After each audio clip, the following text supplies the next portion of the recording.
Right. So this is lecture number 9. The nouns scribes for today's class is group 8. So starting from ID number 44. You have ID number 44 in the class. ID number 44, Yes, sir. 45, Yes, sir. 46, Yes, sir. 47. ID number 47. Are you there?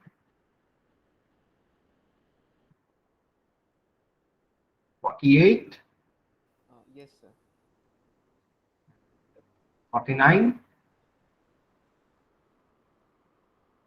ID number 49.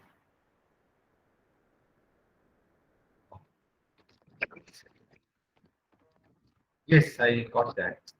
Thank you. 47 and 49, are you there?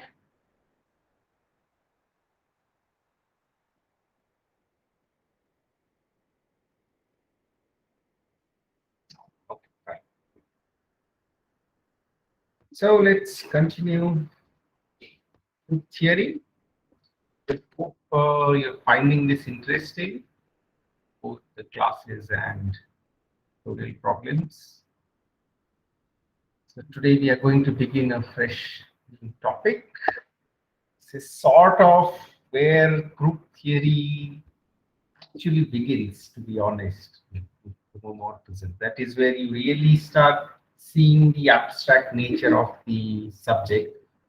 Unfortunately, the course is not just group theory, it's group theory and linear algebra. So basically, I think we'll also finish the group theory portion with this chapter, because it's a long chapter. So I'm going to finish this today, surely.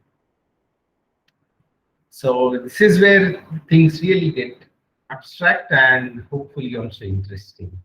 Okay, so let's begin. Right, to begin with this proposition. Okay, it says that let us take some arbitrary group G and let us pick one of its subgroup. Okay, and let's denote the subgroup by H, which is our standard notation for subgroup. Then let us now define a binary relation on G. Okay, not on H, on G. And the binary relation is defined in this way. So if I give you two elements of G, let's call them A and B. They are related to each other if and only if A inverse B is in this particular subgroup H that we started out with. Okay, once again, I pick two elements A and B of G. These two elements are related to each other if and only if A inverse B is in the subgroup H. Okay, and of course, the proposition states that this is a binary relation, but it is also an equivalence relation. Okay, so let's try to show this.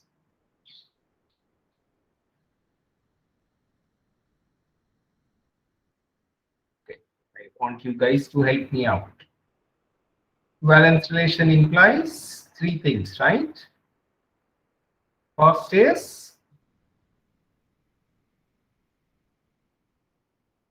Reflexive. reflexive. So is this a reflexive relation?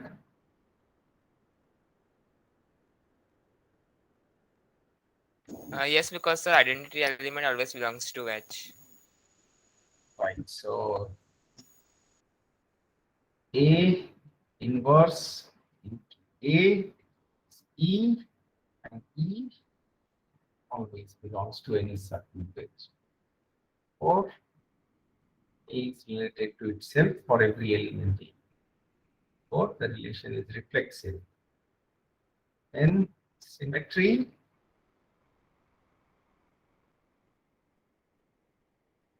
Consider two elements A, B, G with A related to B. Then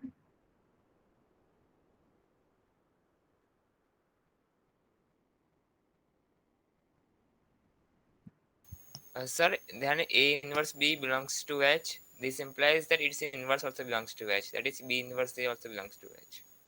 Good. A inverse P belongs to H because A is related to B, and A inverse P is an element of the subgroup H. Subgroup contains inverse elements of all its elements. Here, the inverse of A inverse P is also in H, which implies P inverse A is also in H. That implies P is related to P. Okay, that leaves us with transitivity.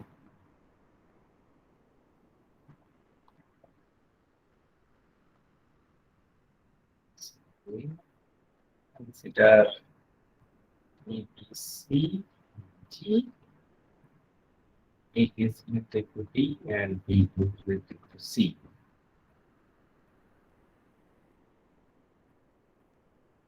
What's the next step? Sir, also Implies A inverse B,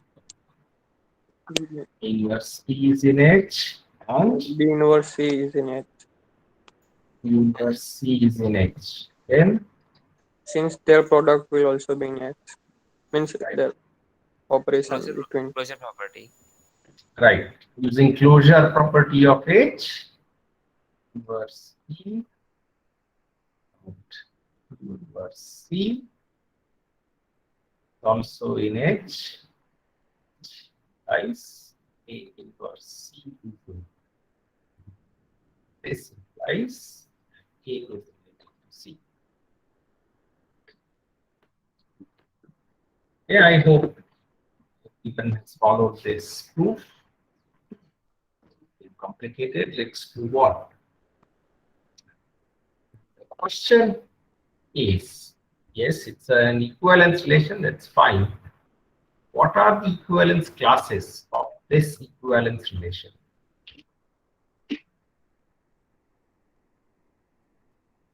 Anyone? So, for example, let's start with the easiest case. Right? I hope everybody recalls what is an equivalence class. Right? It partitions the set into disjoint subsets, and each and every element of the original set belongs to one and only one such subset. Okay. So let us find the equivalence class of H. I hope this notation is familiar to all of you. Yes or no?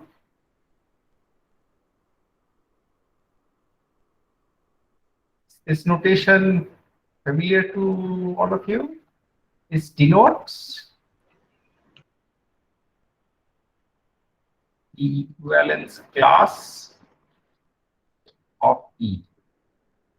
Okay, so what would be the equivalence class of E? Sir, here E is identity or Yes, any yes, yes. example? No. E is the identity element. So unless stated otherwise, always assume that E stands for the identity element. Okay? So what other elements would be related to E?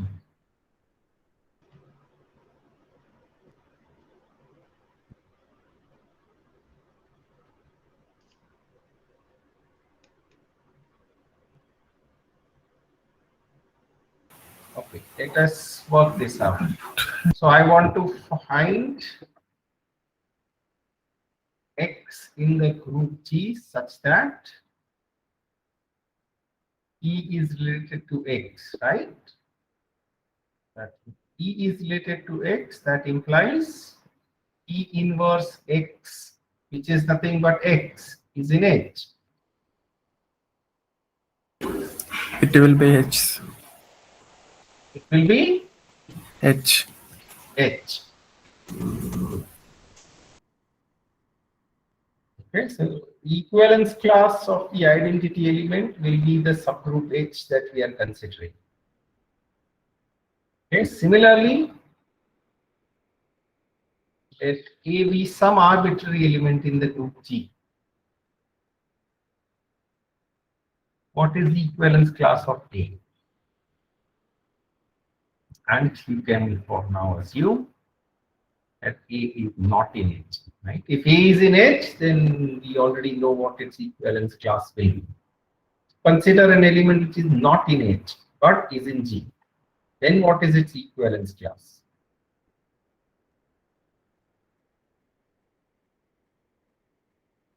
So question is the same. Find X in G such that A is related to X. What does that mean? Means you are looking for elements A inverse X which belong to H. What can I do with this? Can I multiply both sides on the left by the element A? X is something I don't really know, right? But A is given to me. So I can sort of pre-multiply. Pre-multiply basically means multiply on the left. Okay? Because remember, I am not assuming that the group is commutative. Pre-multiply by A. What does that give you? X belongs to A times X. X belongs to U times H. Therefore, what is the equivalence class of A? AH. AH.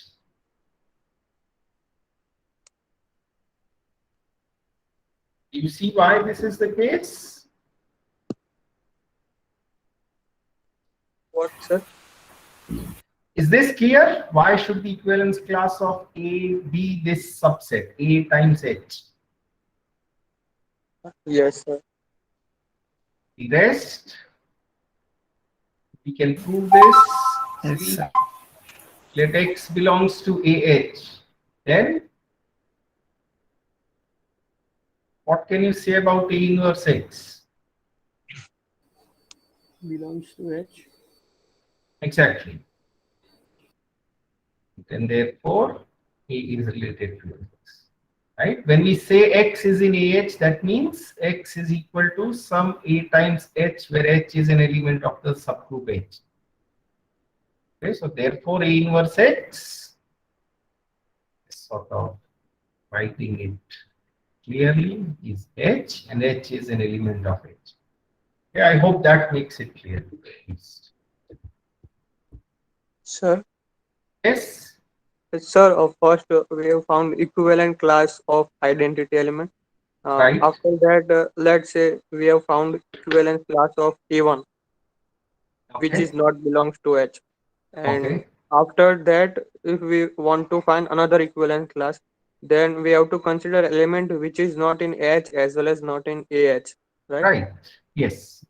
Because if it is in H, then the equivalence class of that element will also be the same as equivalence class of identity, which is H itself. If you pick an element which is in AH, then the equivalence class will be the same as equivalence class of the element A. Okay, that has nothing to do with group as such, right? It's the property of equivalence classes. Yes, sir, got it. Okay. Is this clear? See, here the element A was arbitrarily chosen. The only thing about A that we assumed is that it is not in the subgroup H. Okay? And the reason is, if it is in H, then we already know its equivalence class.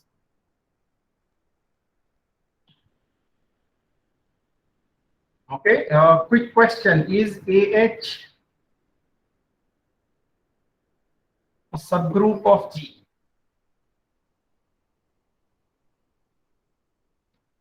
No, sir. No. Okay, Pandan thinks it's Sir, not a because subgroup. identity Okay, does Does not not belong. contain identity. right. Right, because E does not belong to AH for sure. Okay, so these equivalence classes apart from one equivalence class, right, which is the equivalence class of E. All others, right, this AH is not any specific choice, right? A is any arbitrary element which is not in H. So apart from one equivalence class, none of the other equivalence classes will be subgroups. Is that clear? Yes, sir. Yes, sir.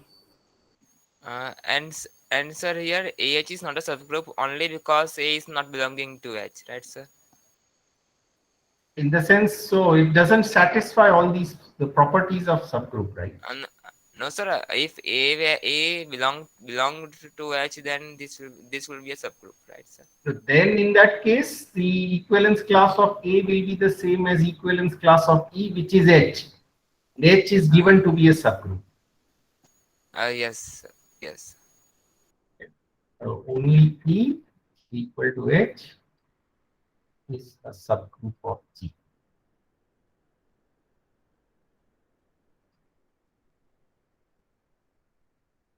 Okay. Anybody have any doubts here?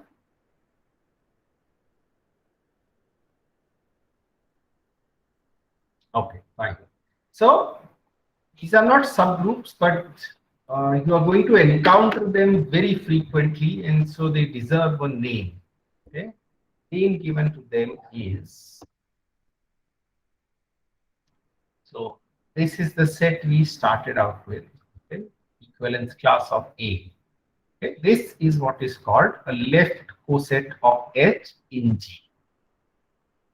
Okay, mark my words properly. A times H. So this element A, whose equivalence class we are trying to find, is multiplied to the left of the subgroup H. That is why it is called a left coset of the subgroup H in the group G. Okay, now if you can multiply an element to the left of the subgroup, you can as well multiply the element to the right of the subgroup. In that case, you get the notation is HA. Okay, and the definition is here. This subset, again, remember, this also will not necessarily be a subgroup always. Okay, this subset is called a right coset of H in G.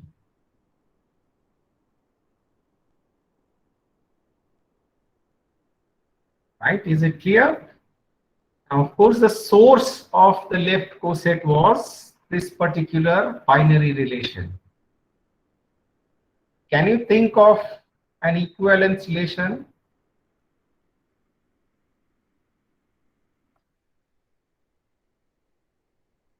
Or right cosets?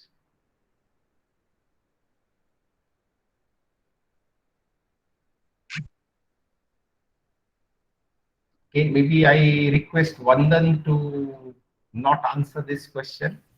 So you have been A answering quite a equivalent lot to of- B double implies AB inverse belongs to H. Okay. A is related to B if AB inverse belongs to H. right, and you can see why this should be the equivalence relation, because I want to find all equivalence class of A which contains X G such that A is related to X. In that case, AX1 belongs to H. That implies AX1 for AX inverse equal to some H, right, where H is an element of H. That implies A equals H into X. Oh, sorry.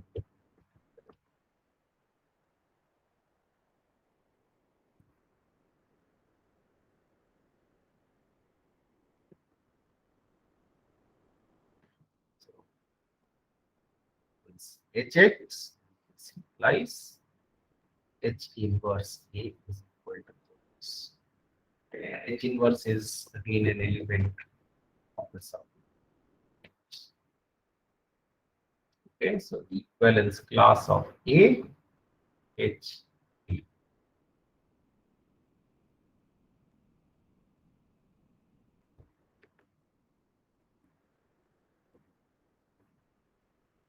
Any doubts? Maybe let's take a couple of examples. Sir, Yes. sir, cosets follow closure property, satisfy closure property, but not inverse. Right? Why do you think it satisfies closure property? Because sir, if an element belongs to AH, Just a minute. Let's take two elements in AH.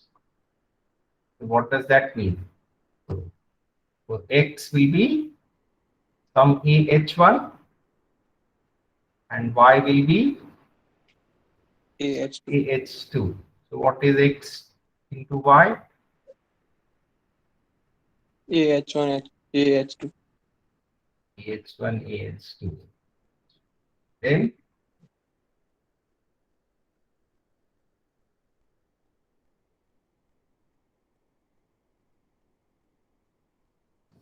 No, sir, it will not satisfy because it's it not is not commutative.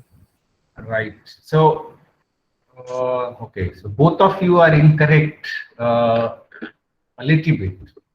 It does not need to be commutative, but as you rightly said, Pujan, right? I'm not mistaken. Yes, sir. Right. So need not be commutative for this to be closed. Okay.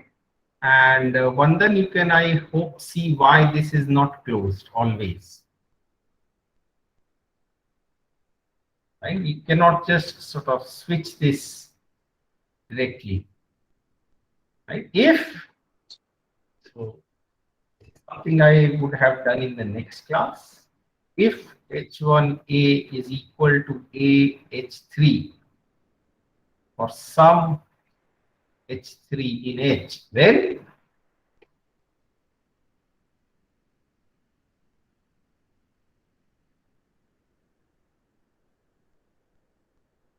what? H square H3, H2. And H3, H2,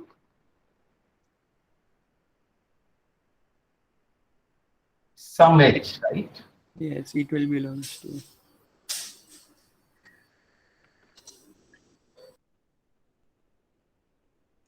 Okay, but so this happens in this particular condition.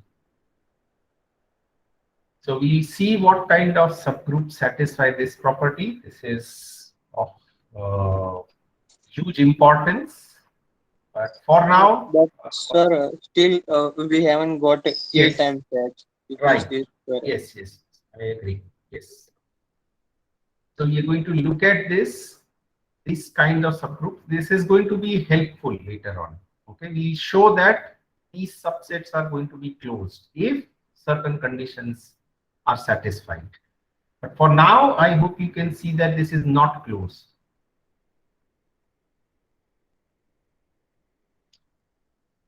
Yes. Sir, I thought that if two elements are in AH, Mhm. then X, Y belongs to AH, then XH and YH will be same cosets.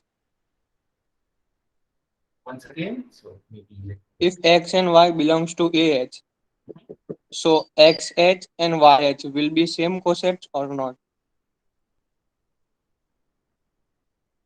X, H, X and Y is in AH, then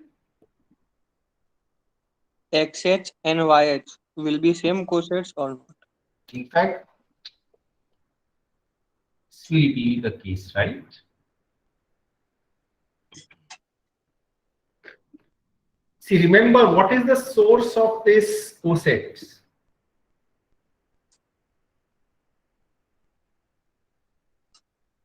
The source of this cosets is an equivalence class, right?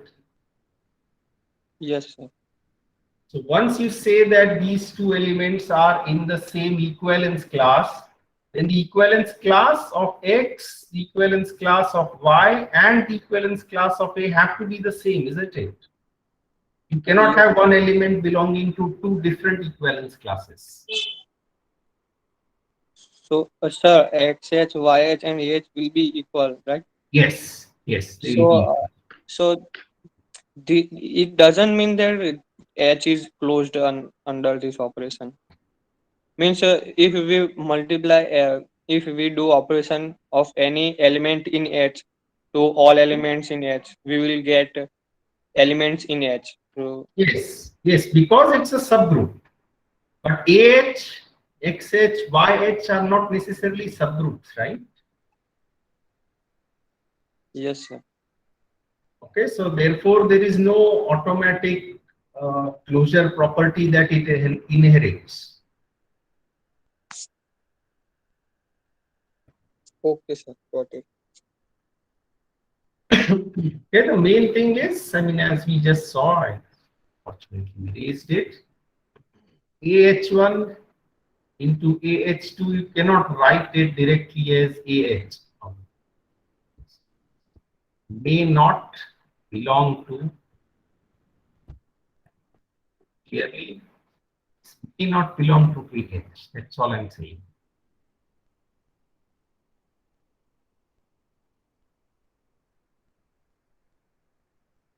Okay? Yes, sir. So it is not closed. You already said that it may not satisfy the inverse property. It doesn't have the identity always. So yeah, several reasons, right? Why AH, the coset, may not be a sum.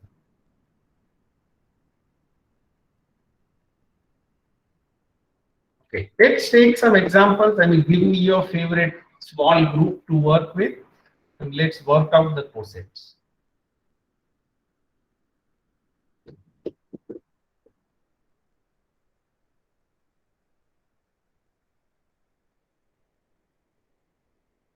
Anyone?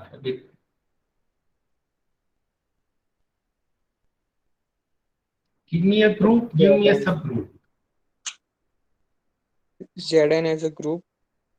Zn as a group. Okay, give me a particular n. It will be easier to follow. Z12. Yes. Give me its subgroup. 4 times Z3. 4 times Z3. What do you mean by that? Means every element in Z3 will be multiplied by 4, and that will be considered as subgroup Sir, of sir, Z. but then the group operation will be different, then it is not a subgroup. It will be 4 times Exactly. Z12. It is a group operation. You cannot sort of use a different group operation on the subgroup, right?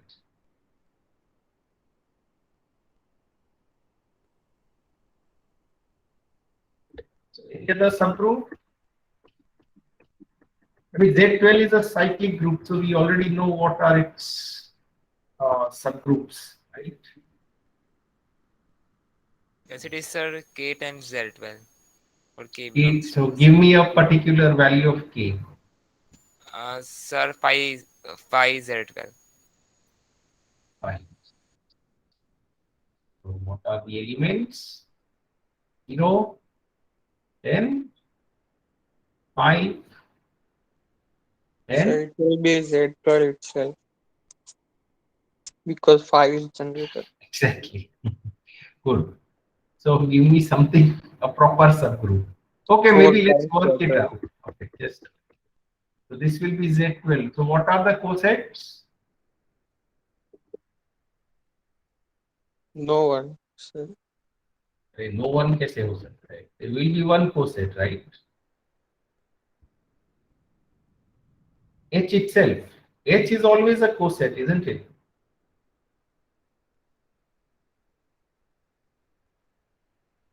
yes, sir.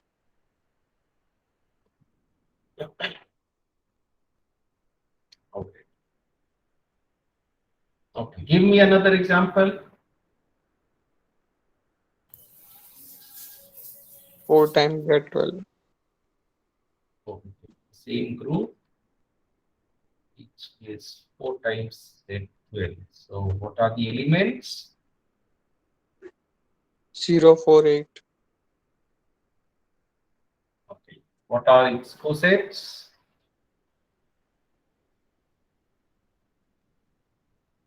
One is H, the other is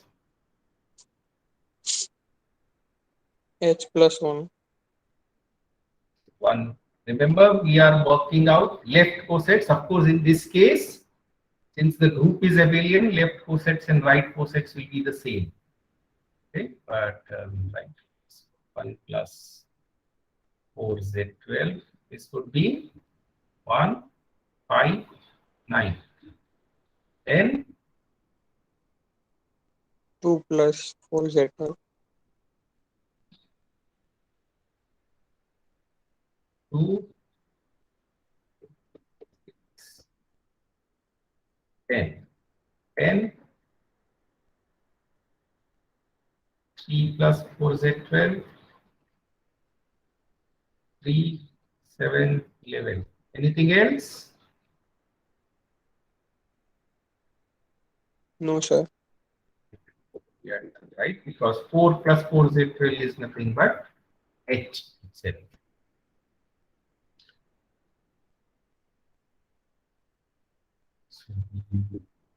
Another example about this, G equals Z and H equals 2Z.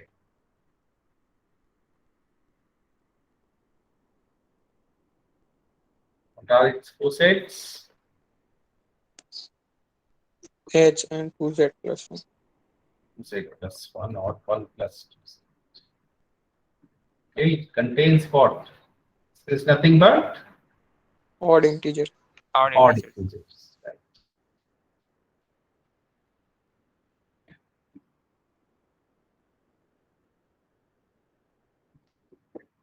The other example, Sir, here red coset will also be the same 1 plus 2z, right? once again, Here the red coset will also be 2z plus 1, and that will also be equal to 1 plus 2z. yes, that's, and why is that the case? Sir, because sir, it is commutative. Exactly. So for any commutative group, the left coset and the right coset have to be the same. Right? Yes, sir. Yes. If you want, we can try a non-abelian group, but unfortunately, I don't remember the group table for D3, which is sort of the only non-abelian group we have seen. If you guys have the group table in front of you, then we can work this out as well. If this is my group, give me a subgroup of this. Let's take the EC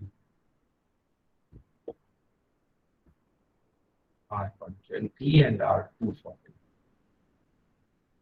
Okay. Who will give me the cosets?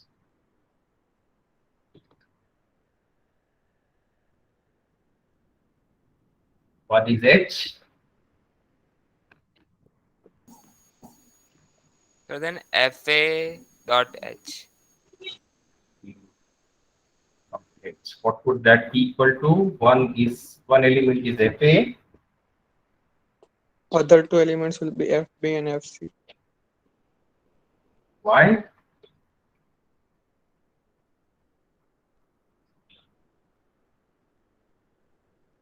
Why should the other two elements be FP and FC?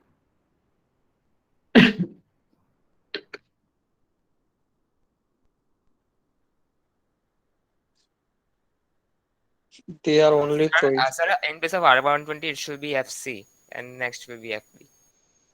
Once again, Sir, FA that R120 should be FC, and then it will be FB. no. So this is a subgroup, right? That I don't think there is any doubt about this, that this subset is a subgroup. So I'm picking this subgroup and now I want to find the cosets for this subgroup. Okay, and how do I find cosets? One coset is of course the subgroup itself. In order to find all other cosets, I need to pick an element which is not already in the already counted for cosets, right? Which as of now is only H. So I can pick any element which is not in H and create its coset. Right? So FA was not in H, so which is why I'm doing FA dot H. So the first element, of course, will be FA dot I, which is FA itself. This is why I, without thinking, wrote FA.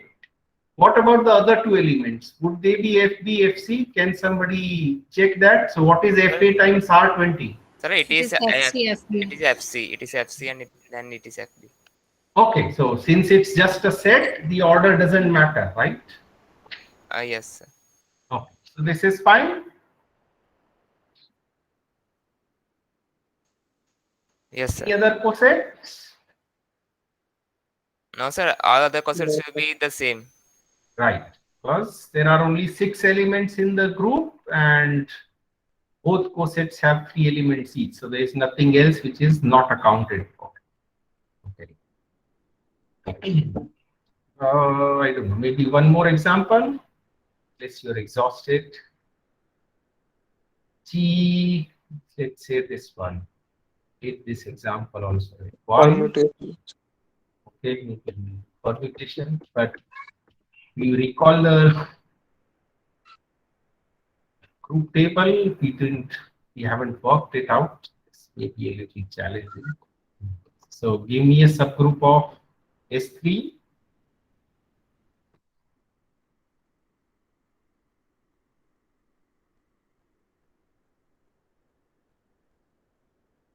Sir, what is S3?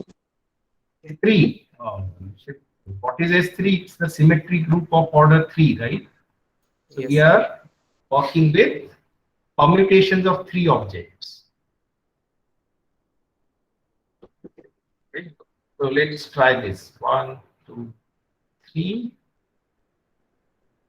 Of course, this means 1, 2, 3, 3 goes to 2. Is this a subgroup?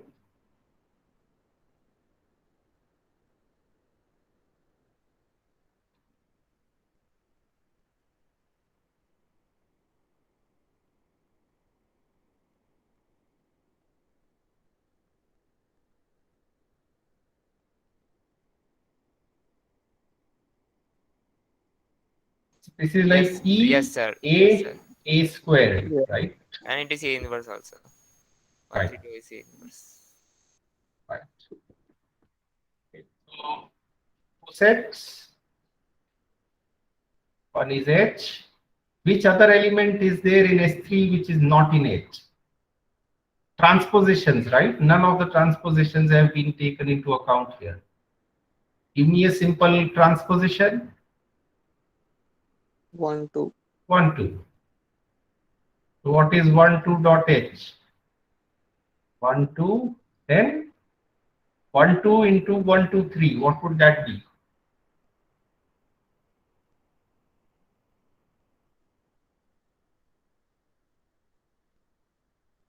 Sir, 2, 3. 213.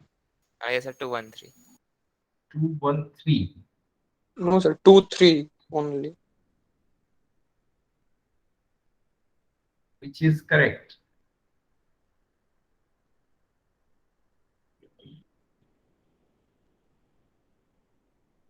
See, 1, so I'm doing this product, right?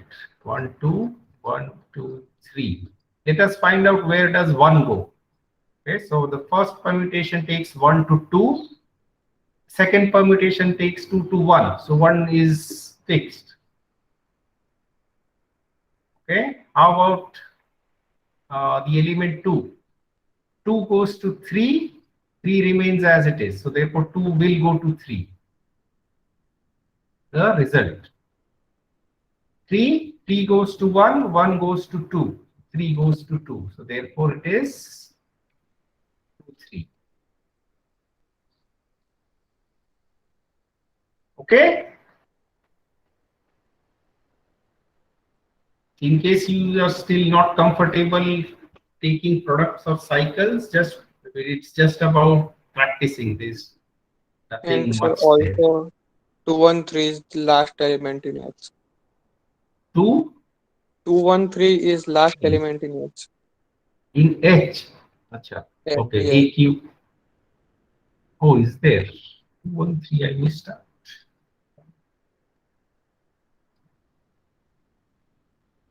No, that's not No, right, sir. isn't it? 132 is 213 are same.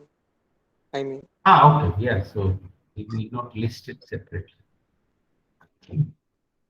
Okay, but how about 12.h? That coset, is it just these two elements? No, one more no, sir. element. 1 3. One more element, 13. One more element. So 12 into 132 is what? 1 3.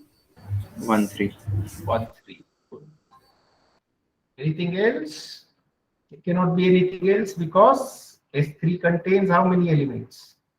3 factorial, that is 6. 6. Okay, so we have accounted for all 6 elements here.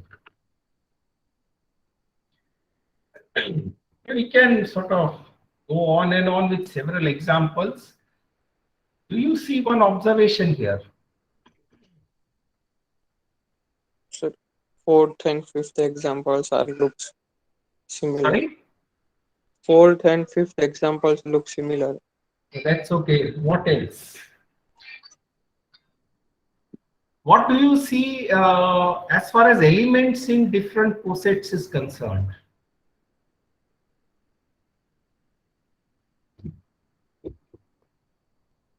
Number of elements in different cosets. All cosets have equal number of elements. Right? So we have done 5 examples. You can do 5 more if you wish. You can see that. So for example, in the first example, there was only one coset, right, which is the entire group. In the second example, all cosets had 3 elements. Okay. In the third example, both cosets have infinitely many elements. Right. So there is a bijection between h and 1 plus 2z, right? The number of even integers and the number of odd integers is the same. Example 4, again both cosets have 3 elements. Example 5, again both cosets have 3 elements. So this is not a coincidence. Sir, can we say that the order of the cosets is equal to the order of the subgroups? No, I'm not saying order. The number of elements Number of in the set. Yes. Number of elements in the coset Yes. is equal to the order of the subgroup. Yes. Why? Because Because the subgroup itself is a coset. So basically, I'm trying to make this statement, proposition 16. The number of elements in any left coset has to be the same.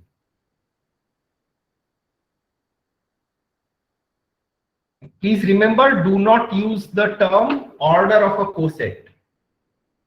Okay, that is incorrect simply because not every coset is a subgroup. If you wish, you can sort of use cardinality, okay, of the number of elements in the coset. yes, sir. Sorry, sir. No, that's okay. I mean, sometimes I also make the same mistake because we are so used to subgroups and groups that automatically the word order comes out. Anyway, so this is the next proposition we are going to prove.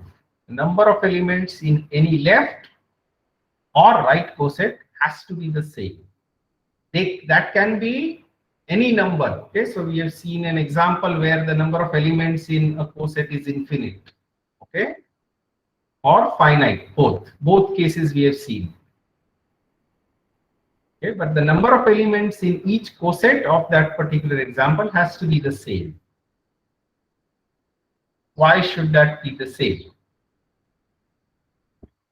Okay, so proof is almost straightforward. How many elements do you expect a coset to contain? One of the coset is A subgroup. Yeah. H. Okay, so the number of elements, this is nothing but order of H. Okay, and how are we defining the equivalence class of A, which is AH? It's nothing but A times each and every element of H. So what is the upper bound on the number of elements of H? Order of H. Order of H. Order of H, right? Because there are order of H elements to update. Exactly, right. So we am using this symbol for cardinality. Again, I hope this is something which is familiar to all of you. Okay. Now, when can it be strictly less than order of H? When AH1 will be equal to AH2 for two elements H1, H2 belongs to H. Exactly. That's the only justification. AH1 will be equal to AH2 for some H1, H2 in H. And of course, H1 is not equal to H2. Right? But if AH1 is equal to AH2, then 3 multiplied by A inverse. 3 multiplied by A inverse.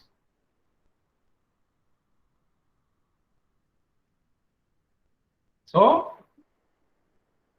Contradiction. exactly. So the number of elements in the coset AH has to be exactly equal to order of H.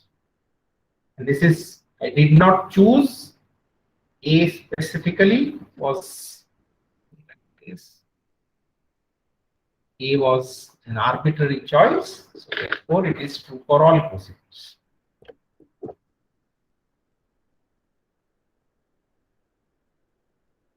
Is that fine?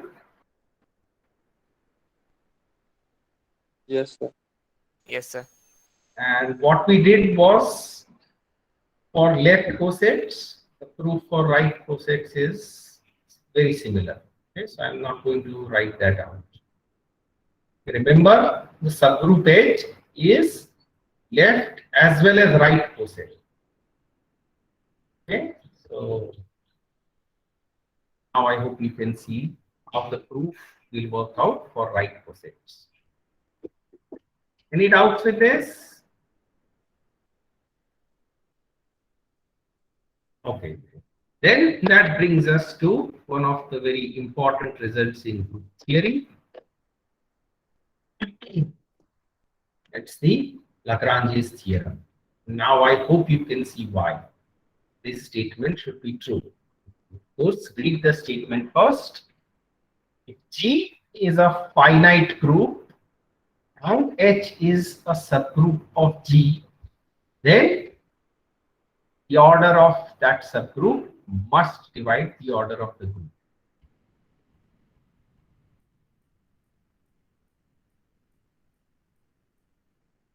Okay, so remember once again, we have proved this result for cyclic groups and their subgroups.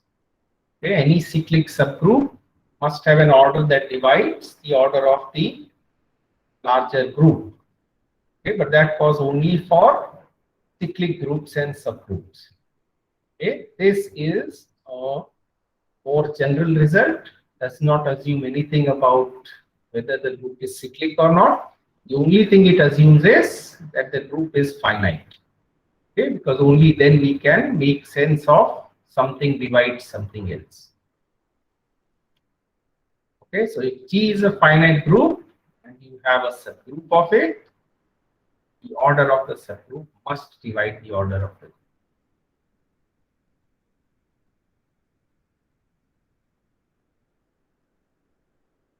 How should the proof be done? Sir, can I say?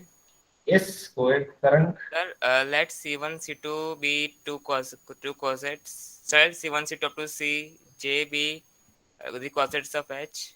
Why should there be finite number of cosets? Means it can be infinite. Sorry, there should be only finite because Since G is finite. G is finite.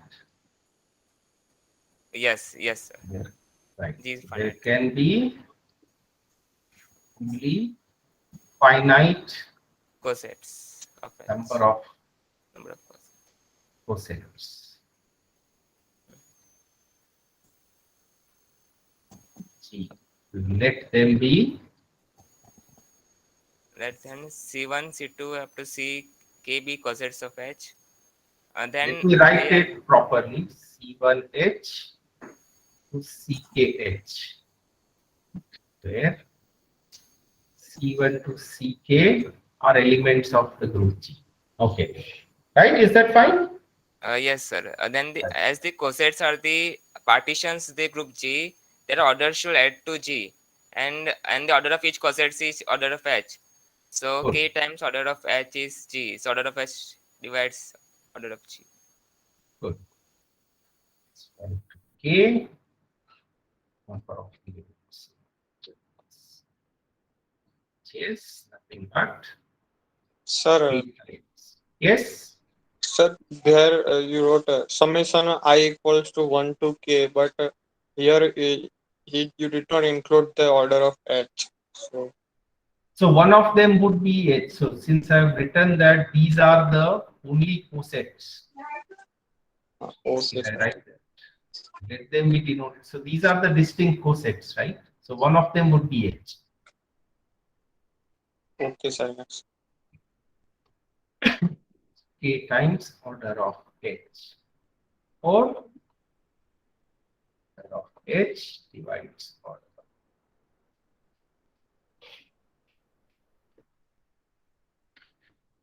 It out with this. And again, I hope you can see why finite assumption is important. Otherwise, you cannot, I mean, the order of the group becomes infinite and you cannot talk of divisible by something. Okay, but remember, proposition 16 is still true even if G is infinite. The number of elements in all cosets of an infinite group will also be still the same. It's just that the order of a subgroup may not, I mean, we cannot talk of divisibility in this case G is an infinite group.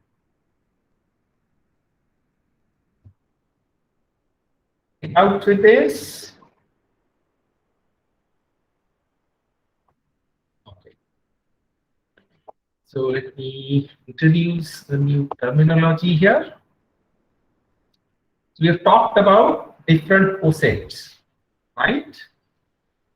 The number of distinct, okay, left or right cosets is what is called the index of H in G. Okay. By the way, do you see that the number of distinct left cosets and the number of distinct right cosets must be the same?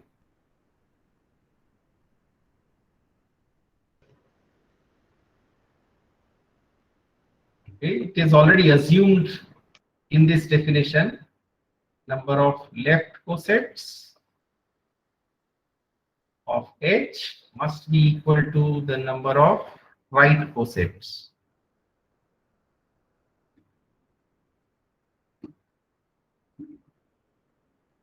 Okay, maybe try to show this. Once you show this, then this definition is well defined. Okay, otherwise you may think that in one case the number of left cosets of H is something, the number of right cosets, if it is different, then this definition does not hold good. Okay, it says that the number of distinct left or right cosets of H in G is what is called the index of H in G. Okay, it has two popular notations, I subscript GH, G colon H in square brackets. The two notations. Okay, so as of now, if you look at the Lagrange's theorem, one may feel that, okay, what's the big deal about it? Why is it called theorem, and why the rest of the results, which seem to be equally important, why are those relegated to propositions? Why is this one called a theorem? Okay, so you see several important implications of the Lagrange's theorem. Some of them are also practically very useful. Some of them are just nice corollaries. I've grouped all of them together under proposition 17. Right. So let's try to first show this, that let's say I have given you a finite group G. Okay. Then for any element A in the group G, order of that element divides order of the group. Right. How do we prove this? Again, the hint, it's not even a hint, should directly see Lagrange's theorem over here. Order of an element will be 1. So what does the order of an element mean? E raised to n will be equal to E. Then n is order of A. Right. Smallest n in Z plus is called the order. Why should the order of element be E? I mean, sorry. Why should the order of any element be 1? In fact, if it is 1, what does that mean? A equals E. Right.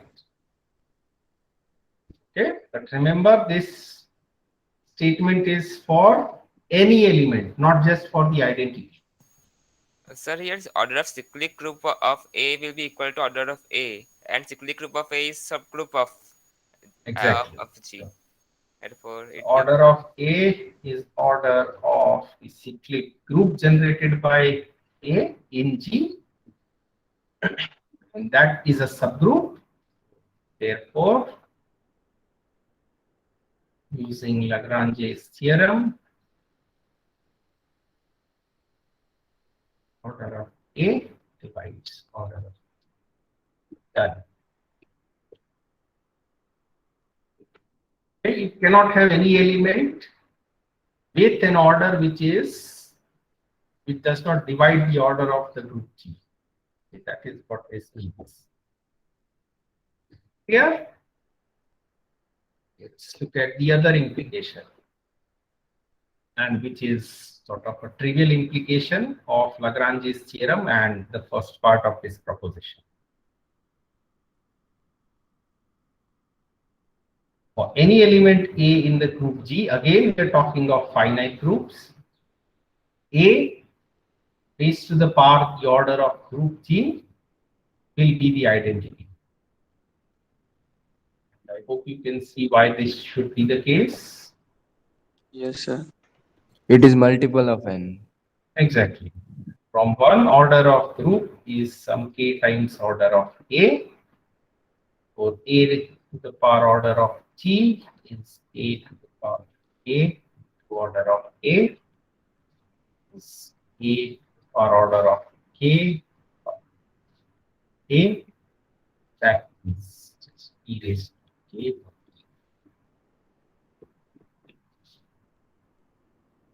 Okay. Just still you may think this is sort of straightforward. Is let's look at the third. So this is sort of an important implication, isn't it? It's a nice result. It says that if the order of the group G is equal to some prime number, then G has to be cyclic. It's sort of a nice result. So if I remember in one of the first or the second tutorial, Rahul pointed this fact out. That if you have a group and if you're trying to make non-abelian groups, you have to think of groups which do not have a prime order. Yes, sir. Why? Because it have no means except identity. It have no subgroups because it doesn't have factors, and Right. we see that factors are the number of elements in subgroups. Right. So let's just pick an arbitrary element in the group G, which is different from identity. Since order of A, right? must divide P. Therefore, order of A will be One. One or order no. of G Can will it be be one. one? Can it be one? A is not the identity. Nah, no. Order of G. No. Is equal to P. Therefore, what does that mean? Subgroup generated by A has to be equal to G.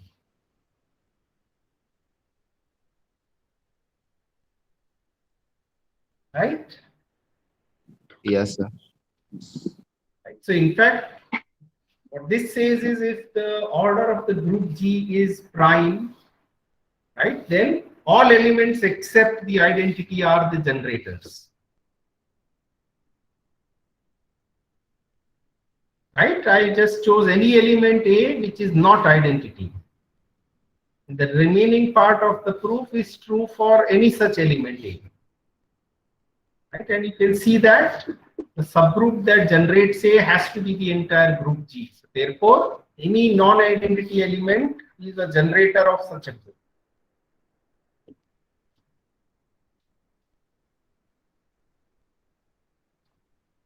Okay, write this down.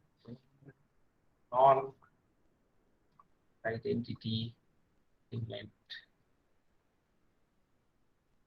generates G. Okay. Right. Let's move. The last two results.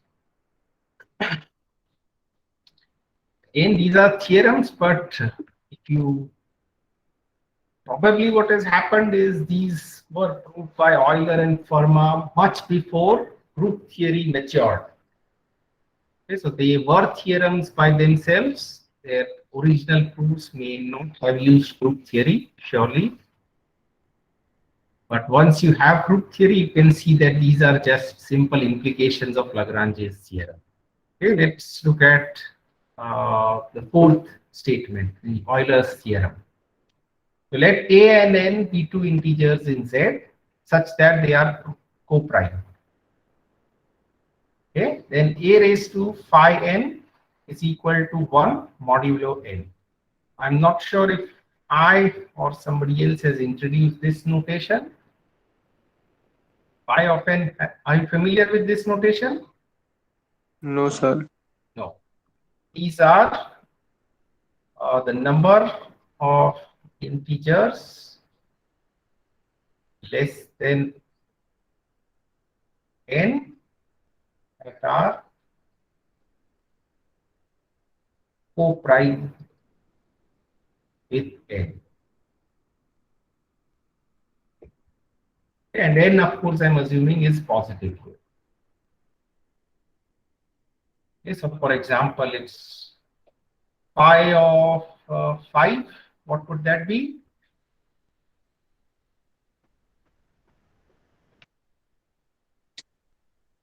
So 3.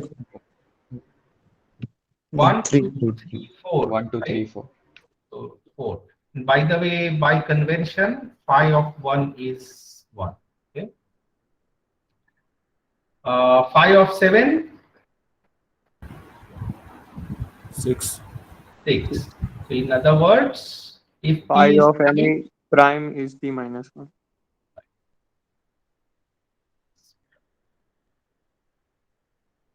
phi of, let's take a composite number 8.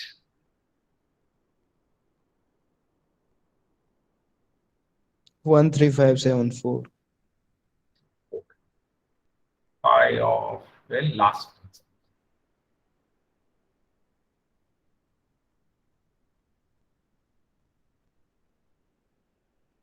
Prime numbers before that.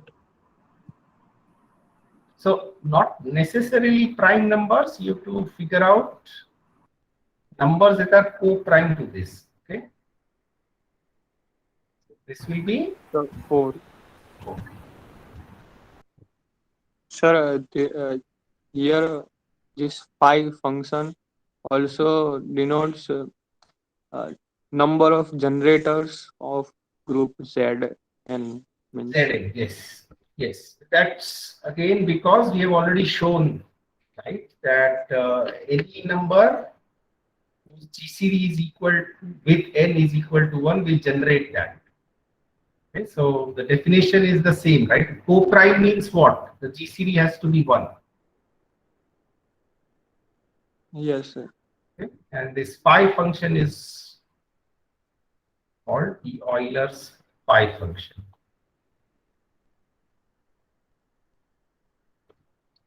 Okay, so let's get back to Euler's theorem.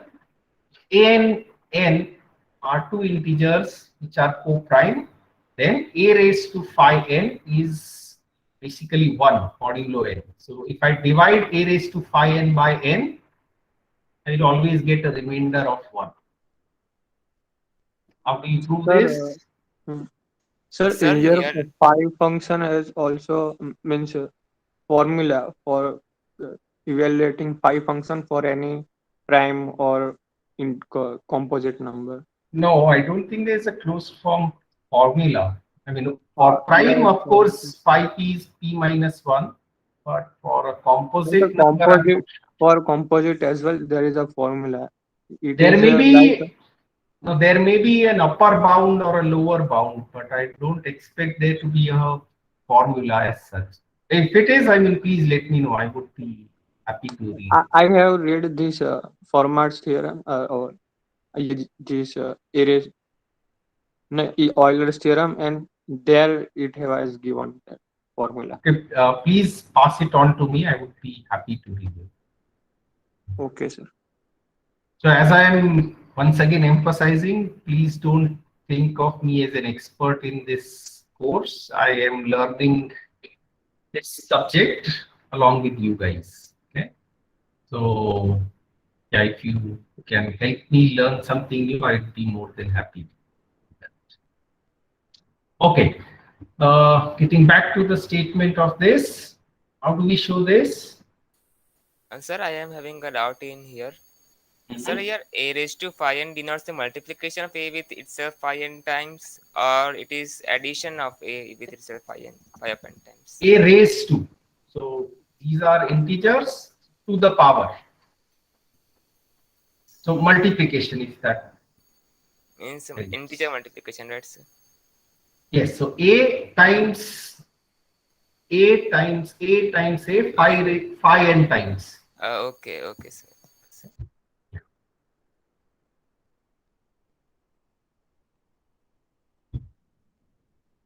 Okay. How do we prove this?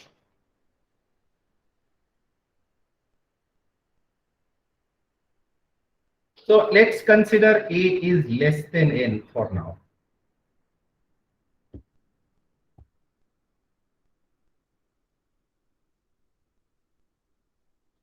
Then what?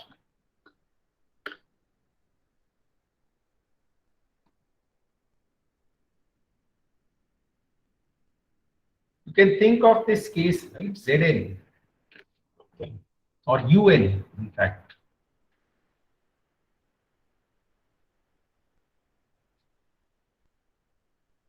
What is un? I mean, we have seen, I think, an example of at least one group with this notation. Right back to class 1 or lecture 1.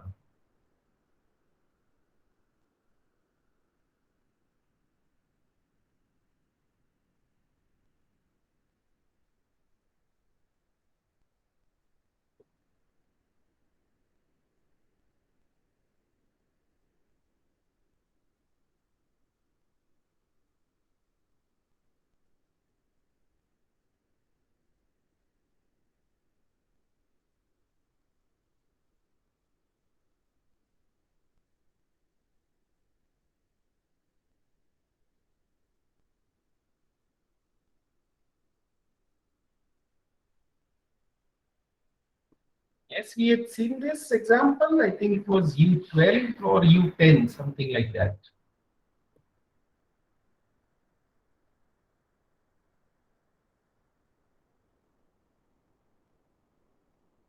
Yes or no?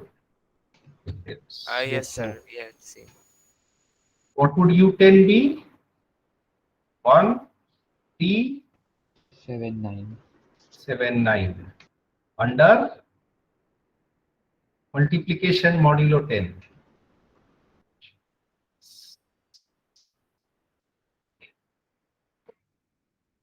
And this forms a group. Then now can you see the result basically? Yes, sir. A What will is be your generator of n. exactly why? What is the order of UN?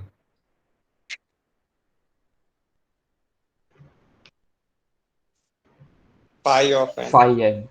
Phi n. Are we done now? Yes, sir. Because yes, sir.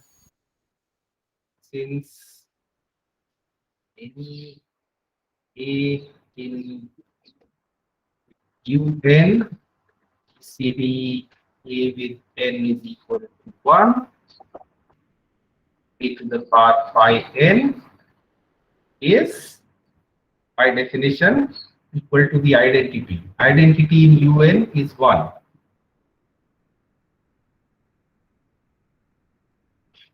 Okay? Yes, sir.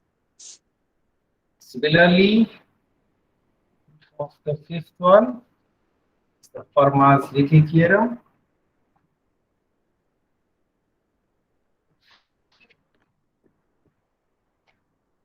Oh, by the way, So we are just multiplying.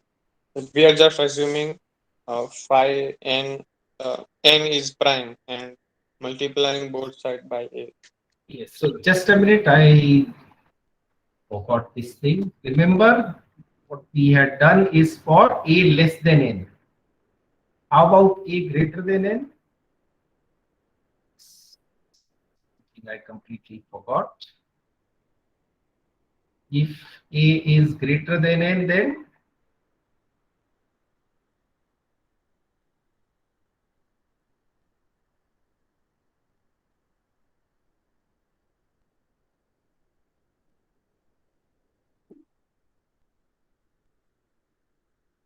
a is what? Here, Qn plus r, right?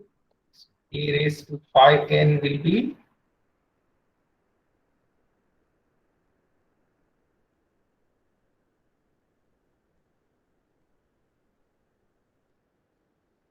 this is nothing but r raised to 5n modulo n, right? Yes, sir. Okay, and again r is less than n, so this will be modulo. But sir, here we cannot surely say that GCD of r comma n equal to 1. So if GCD of a and n is 1, what will be the GCD of r and n be?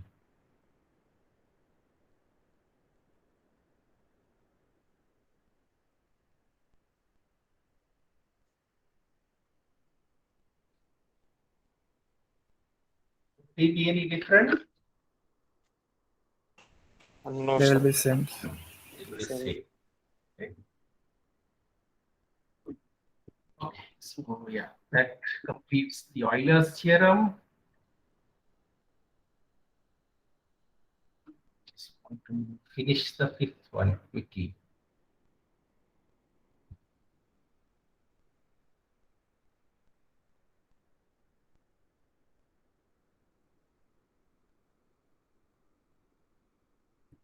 Okay, what does it say? If p is a prime number, then for any integer a raised to p is a mod p.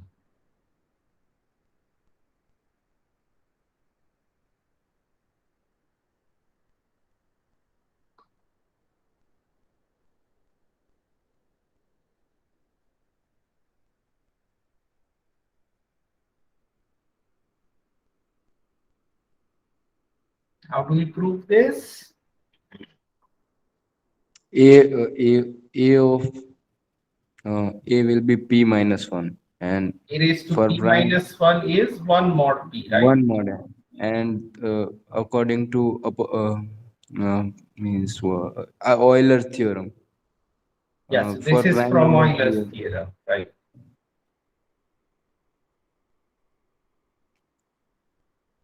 Then multiply by A on both sides. No. Why? Sir, if A greater than P, then it will. Same thing, I mean, modulo P, right? Yes.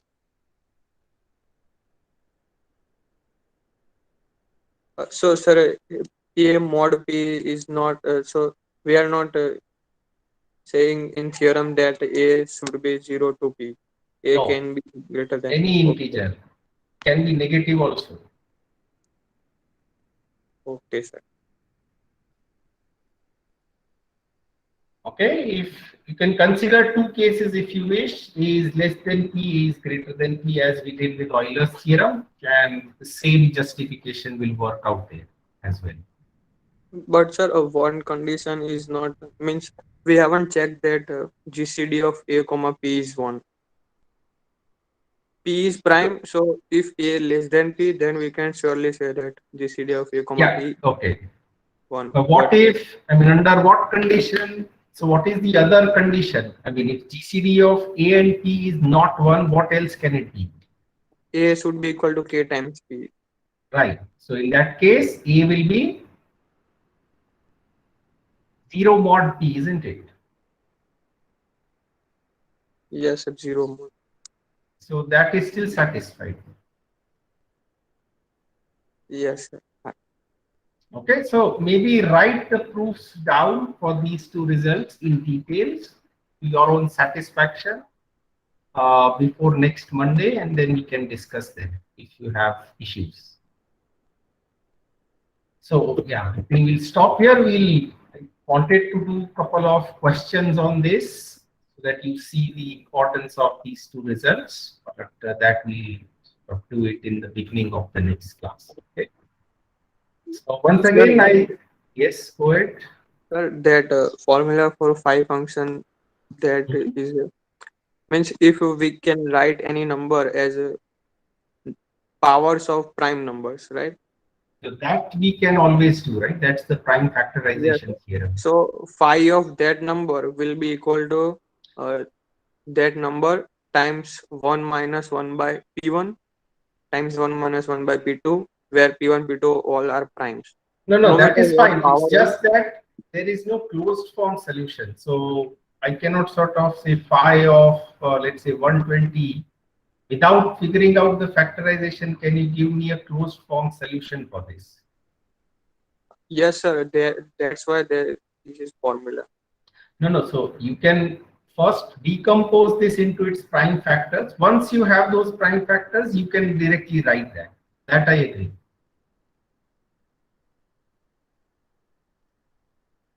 Right? That's what you're trying to say, isn't it? Yes, sir. Right. So So phi of 120 can be written as 120 times 1 minus 1 by 2, 1 minus 1 by 3, and 1 minus 1 by 5. 1 minus 1 by 5. 5, I mean, Sir, proof I don't know what is proof, but okay, maybe just email that to me. I would want to see what you're trying to say. okay, sir. Okay. Right. So let's stop here once again. In case you have doubts with the proofs of the last two, I hope the first three are straightforward. The last two, work them out yourselves. This is the general sort of skeleton of the proof. You wish you can look at different cases, A less than P, A greater than P, and then work it out. Okay. Basically, you have to use these modulo operations. That's the crucial point. So thank you and see you guys on Monday. Friday is a holiday.